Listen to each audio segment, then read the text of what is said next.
Les amis, bonjour à tous, j'espère que vous allez bien. Donc les gars, on se retrouve aujourd'hui pour parler un peu actualité du Real Madrid. On va parler déjà du tirage au sort des phases de groupe de la Ligue des Champions qu'il y a eu hier. Donc honnêtement les gars, on s'en sort bien, faut être honnête, on s'en sort vraiment bien avec Leipzig, avec le Celtic et le Shakhtar Donetsk. Donc comme ça les gars, à vue d'œil, on se dirait bah Real Madrid haut la main. Mais attention les gars, faut pas sous-estimer ces adversaires-là. Le Celtic les gars, c'est compliqué d'aller gagner là-bas. Avec le public qu'ils ont, le stade qu'ils ont, l'ambiance et tout, je vous dis c'est vraiment compliqué d'aller gagner au Celtic. Ils sont pas là pour rien. Moi je vous le dis clairement, ils sont pas là pour rien. Le Shakhtar, on les connaît les gars, c'est nos amis, c'est pas la première fois qu'on les rencontre. Le Shakhtar, voilà, ça, on a fait plusieurs et on s'est déjà fait surprendre par le Shakhtar. Et Leipzig les gars, sur les 3 dernières années, c'est une demi et un huitième. Hein. Donc ouais, l'année dernière ils étaient en Europa, mais avant, il me semble qu'ils étaient en huitième et celle d'avant ils ont fait une demi-finale. Donc Leipzig les gars, et en plus de ça, Nkunku les gars, Nkunku, meilleur joueur de Bundesliga, meilleur joueur d'Allemagne les gars. Donc attention les gars, ne pas sous-estimer ce groupe. On a l'impression comme ça sur le papier, on dit Real Madrid haut la main. Après, mon point de vue, vraiment, ma pensée à moi, je dis clairement que voilà, le Real est largement favori. On peut largement se sortir de cette phase de groupe si on se donne les moyens. Mais un faux pas est vite arrivé. Un faux pas est vite arrivé. C'est pour ça que je dis, quand on voit les groupes à côté, le groupe du Barça, là, le groupe C, un groupe de la mort avec le Bayern, le Barça, l'Inter et Victoria Pilsen, là, c'est clair qu'on peut s'estimer heureux. Mais par contre, attention. Attention les gars. Faut pas vendre la peau de l'ours avant de l'avoir tué, comme j'ai déjà dit dans certaines vidéos. Attention.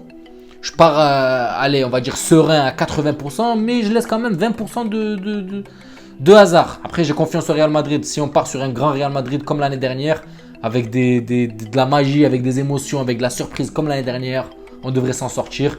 Et on pourrait même aller sentir une petite 15e Ligue des Champions, les gars. Je tenais aussi à féliciter les gars Benzema, parce que Benzema, clairement, il a fait une année. Je pense que c'est vraiment le summum qu'il a atteint sur les années derrière lui. Et pour moi, il peut encore mieux faire cette année. J'espère qu'il pourra encore mieux faire cette année. Franchement, un très très grand Benzema, un trophée individuel, les gars, largement mérité au vu de ce qu'il nous a fait l'année dernière. Voilà, des triplés, en veux-tu, en voilà, des buts de dernière minute, des passes des meilleurs buteurs, des Pichichi, etc. Bref, Benzema, les gars, meilleur joueur de l'UEFA à 100%, on va pas se poser la question.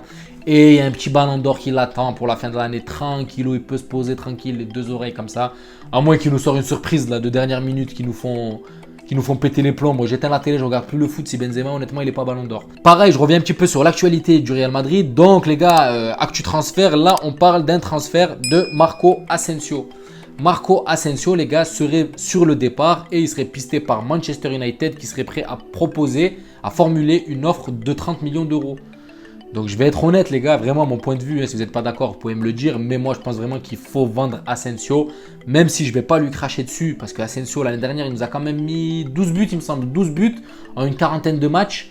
Et donc c'est pas un rendement dégueulasse qu'on regarde dans la forme, mais dans le fond, quand on analyse, moi j'ai un problème vraiment avec le style de jeu d'Asensio. J'aime pas son style de jeu, je vais pas vous mentir et je vais être clair. Asensio c'est un trouillard, c'est un peureux, c'est un mec qui... Dans le jeu, je parle dans le foot, hein, dans sa façon de jouer, je parle pas de la personne, je le connais pas, je juge pas. Mais je juge de ce que je vois dans le jeu. Dans le jeu, clairement, je trouve que c'est un joueur qui a peur. Il manque de prise d'initiative en fait. Il se chie dessus, il veut pas se projeter vers l'avant, il veut pas tenter des choses sur son côté. Alors qu'un petit jeune comme Rodrigo, 21, 22 ans, ou je sais pas quel âge il a Rodrigo, mais en tout cas il est jeune, je sais que voilà, Rodrigo il prend des initiatives, il tente des trucs sur son côté. On va pas très loin, on parle de Rodrigo, mais regardez juste Vinicius.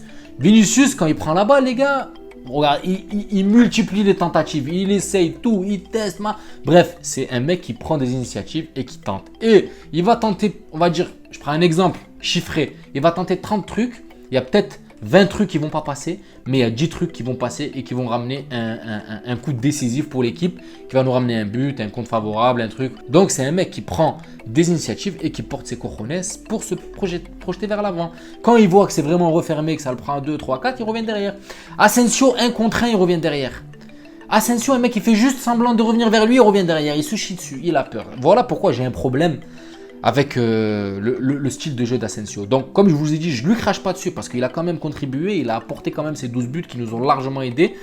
Mais dans son style de jeu, pour moi ça ne me convient pas et je pense que ça ne conviendrait pas au Real Madrid. Nous sur ces côtés là on a besoin de balles, on a besoin de Flash Gordon sur les côtés, on a besoin de mecs qui prend la balle et qui accélère, qui apporte vraiment de la vitesse sur les côtés. Et Asensio, pour moi, c'est pas ce type de profil-là. Donc, franchement, 30 millions, les gars, faut le vendre. Clairement, 30 millions, faut même pas hésiter. Il faut le vendre. Il faut le vendre. On l'a acheté 3,5 millions, il me semble, Asensio. Là, on a pratiquement 1 x 10. Faut pas hésiter, les gars. Il faut pas hésiter. Il faudrait qu'on le vende et on récupère un billet. Et si on arrive au passage, même à gicler Mariano Diaz, ça serait vraiment bénéf pour nous. Vraiment. Parce que lui, c'est une sangsue. Il est vraiment en train de coller, je le répète. Et les conditions qu'il propose, c'est vraiment incroyable. Incroyable. Je ne vais pas reparler de Mariano parce que j'ai déjà fait une vidéo sur lui, la vidéo juste avant. Donc voilà, donc là je reviens à Asensio. Asensio, clairement, c'est une bonne offre. Il faut le vendre, il ne faut pas hésiter.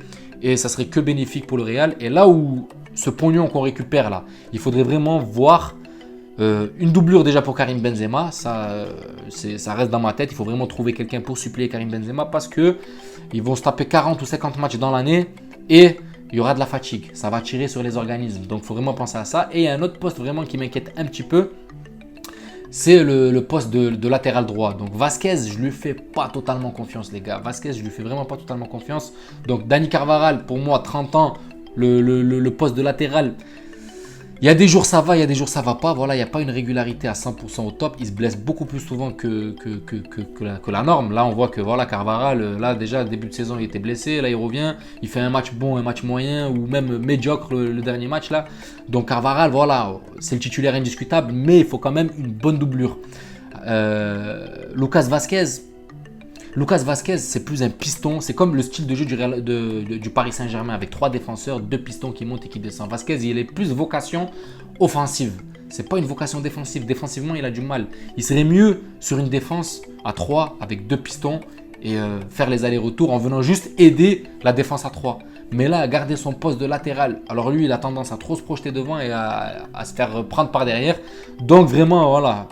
Faut vraiment pas hésiter à essayer de trouver une doublure. Une doublure pour Benzema, une doublure pour Carvajal. Je pense que c'est vraiment les 2 postes à analyser. Après, si vous n'êtes pas d'accord avec moi, vous pouvez me le dire dans les commentaires. Mais je trouve que s'il y a des lacunes, c'est sur ces points-là. Au milieu de terrain, on a ce qu'il faut. Donc voilà les amis, j'espère que la vidéo vous a plu. N'hésitez pas à vous abonner et à liker si le contenu il vous plaît. Et je vous dis à la prochaine vidéo qui sera dimanche pour le débrief contre l'Espagnol. Prenez soin de vous la famille et je vous dis à la prochaine. Ciao la famille.